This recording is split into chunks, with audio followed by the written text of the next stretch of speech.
রাশেদ খানের আরেকটি অভিযোগ বা বক্তব্য নিয়ে আমি আপনার কাছে জানতে চাই যে তিনি বলেছেন দেশে যদি ভবিষ্যতে আওয়ামী লীগ ফিরে আসে তার জন্য দায়ী থাকবে জামায়াত এবং এনসিপি।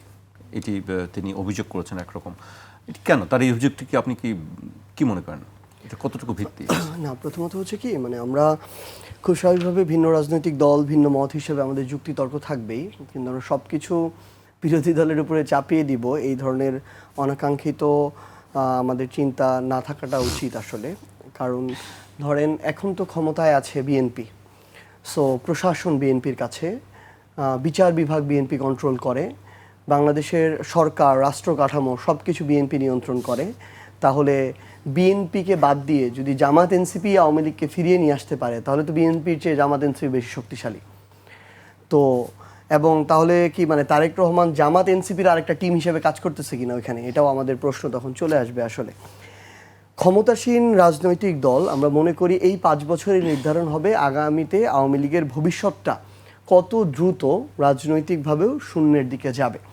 কারণ এখনও যে অল্প কিছু উৎপাত দেখা যায়, কিছু কথাবার্তা শোনা যায়, এটা শেষ হতে একটু সময় লাগবে। ধরেন 90-এর গণঅভ্যুত্থানের মধ্য দিয়ে জাতীয় পার্টির আসলে পতনে শুরু হয়েছিল এবং 24-এর নির্বাচনে এসে 26-এর নির্বাচনে এসে এটা শেষ হয়েছে।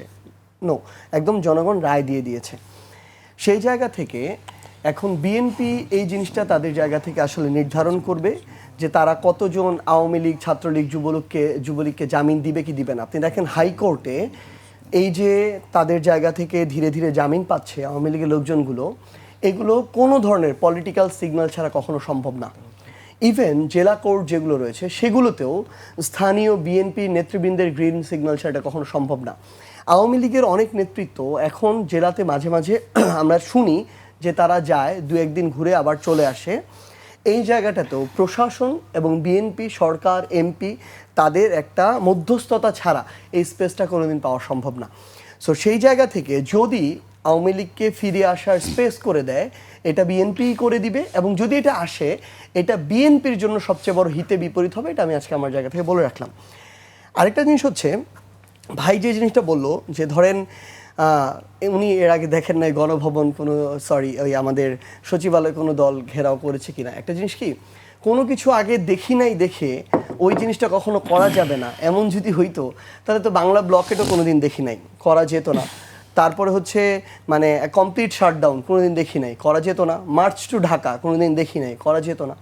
তো সেই জায়গা থেকে আমরা মনে করি এখন রাজনীতি যেমন পাল্টেছে, রাজনীতির ধরন পাল্টেছে, মানুষের আকাঙ্ক্ষা পাল্টেছে, ভাষা পরিবর্তন হয়েছে। প্রত্যেকটা সময়ের সাথে সাথে এভলিউশনটা হবে। এবং আমাদের যারা পুরাতন রাজনীতিবিদ আছেন, আমাদের অগ্রজ বলি, পুরাতন বলে মাইন্ড করতে পারে। বাংলা কিউআর যেখানে, নগদ পেমেন্ট সেখানে। সারা দেশে 10 লাখেরও বেশি মার্চেন্টে নগদে পেমেন্ট করুন খুব সহজে। সো তারা যদি মনে করে তারা যেই কালচারে বিগত 20-30 বছর রাজনীতি করেছে এখন ওই একই কালচার রাজনীতি হবে, তারা পরিবর্তন হবে না, রাজনীতিটাকে পরিবর্তন হবে, আমি আপনাকে বলছি তারা ধীরে ধীরে রাজনীতি থেকে ছিটকে পড়বে। কারণ সময়ের চাহিদাটা আপনাকে বুঝতে হবে। আমরা এই পুরো সময়টাতে যখন দেখি যে আবার বিএনপি খুব স্বাভাবিকভাবেই আগের মতো প্রতিষ্ঠানগুলো দলীয়করণ করছে, স্বজনপ্রীতি করছে, বিএনপির যত পরাজিত এমপি ছিল, এত বড় একটা রাজনৈতিক দল যখন 212টা আসন পায়, সেখানেও যে বিএনপির এমপিরা হেরে যায় তাহলে তার অবস্থা কতটা বাজে জনগণের কাছে। সেই এমপিকে আমার সিটি কর্পোরেশনের প্রশাসক করা হয়, সেই এমপিকে জেলা পরিষদের প্রশাসক করা হয়, বড় বড় বিভিন্ন জায়গায় মহাপরিচালক বানিয়ে দেওয়া হয়। তাহলে এটা তো হচ্ছে আপনি উচ্ছিষ্টদের যে ডাস্টবিন, সেই ডাস্টবিন থেকে ওই ময়লা দিয়ে আপনি আবার দেশ সাজাইতে চাচ্ছেন। তাহলে এটা তো পুরাতন রাজনীতি। এই দলীয়করণ যখন করা হচ্ছে, যখন মানুষ ঠিকমতো গ্যাস পাচ্ছে না, বিদ্যুৎ পাচ্ছে না, আমি বিরোধী দল হিসেবে আমি কর্মসূচি করব। আমি যেমন সচিবালয়ের সামনে গিয়েছি, আমি কোনো একদিন যদি প্রয়োজন হয় আমি সংসদের সামনে মানিক মিয়া এভিনিউতে গিয়েও বসবো। কোনোদিন যদি আমার প্রয়োজন হয় আমি হয়তো বঙ্গভবনের সামনে গিয়েও বসবো। এটা তো আমি জনগণের জন্য বসেছি। খুব স্বাভাবিকভাবেই আপনি এই আন্দোলনেও দেখবেন, এই জুলাই গণঅভ্যুত্থানে এমন অনেকেই ছিল যারা তাদের জায়গা থেকে ওইটুকু, তারা তো সব কিছু চিন্তা করতো না, তাদের মধ্যে একটু বেশি আগ্রহ থাকতো, স্পৃহা থাকতো, উত্তেজনা থাকতো। এটাকে আমরা খুব পজিটিভলি দেখি এবং স্বাভাবিকভাবে যারা নেতৃত্বের জায়গায় থাকে তারা তাদেরকে ঠান্ডা করে। কিন্তু সেটাকে যেভাবে ফ্রেমিং করা হচ্ছে, থাপ্পড় বা অনাকাঙ্ক্ষিত ঘটনা, আমরা ওইটাকে এইভাবে দেখি না, বরং এটা হচ্ছে ওই সম্পর্কের জায়গাটা থাকাটাও গুরুত্বপূর্ণ রাজনীতিতে, যে একজন এমপি উনি, তারপরও ওনার নেতৃস্থানীয় একজন ওনাকে থামিয়েছেন এবং উনি ওটা অ্যাকসেপ্ট করেছেন খুবই সুন্দরভাবে। কিন্তু আমরা এখন দেখি মানে ওনারা ওনাদের পাল্লায় সবাইকে মাপতে চান। আপনি দেখবেন বিএনপিতে তারেক রহমান বলতেছে চাঁদাবাজি করা যাবে না, তারেক রহমান বলতেছে আমরা এদের বিরুদ্ধে ব্যবস্থা নিব, তারেক রহমান বলতেছে মাদক ব্যবসা করা যাবে না, দখলদারি করা যাবে না, ক্ষমতার অপব্যবহার করা যাবে না, দলীয় লোক এই করা যাবে না। কিন্তু আমরা প্রত্যেকটা জায়গায় আপনি দেখবেন, আমি কিন্তু বলতেছি না সব বিএনপি, ধরেন ভাইয়ের আসনে বিএনপির 1 লাখ মানুষ আছে, সর্বোচ্চ 500 মানুষ আছে যাদের অত্যাচার মানুষ অতুষ্ট, কিন্তু এই 500 জন মানুষ এমন কিছু নাই করে না। আমরা কেন হবিগঞ্জে গিয়ে জি.কে. গাউসের বিরুদ্ধে কথা বলেছি? জি.কে. গাউসের ডান হাত বাম হাত যারা আছে, যারা আমাদের উপর হামলা করেছিল, ধরেন কেউ ছাত্রদল করে কিন্তু সে মাদকের ব্যবসা নিয়ন্ত্রণ করে, ধরেন কেউ যুবদল করে কিন্তু সে ওই থানার বাণিজ্যটা নিয়ন্ত্রণ করে, ধরেন আরেকজন শ্রমিক দল করে সে জলমহলের বাণিজ্যটা নিয়ন্ত্রণ করে। মানুষ অতিষ্ঠ হয়ে গিয়েছে, মানুষ তার নেতাকর্মীদের অনুমতি ছাড়া একটা মামলা করতে পারে না, পুলিশের কাছে যাইতে পারে না, একটা নিজের জমিতে ঘর তুলতে পারে না।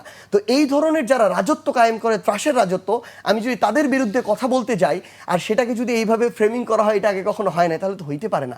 বরং আমরা মনে করি মানুষ তাদের জায়গা থেকে যে পরিবর্তনটা চাচ্ছে, আমাদের এই প্রতিবাদের ভাষাটাও ধীরে ধীরে পরিবর্তন হবে। আমরা এটা করব, সরকারি দলকে এটাতে অভ্যস্ত হইতে হবে। যদি আমাদের মনে হয় কোনো জায়গায় সংশোধন প্রয়োজন, আমরা সেটাও করব, কিন্তু এটা সরকারি দলের কথায় না, এটা জনগণের কথা থেকে আসতে হবে।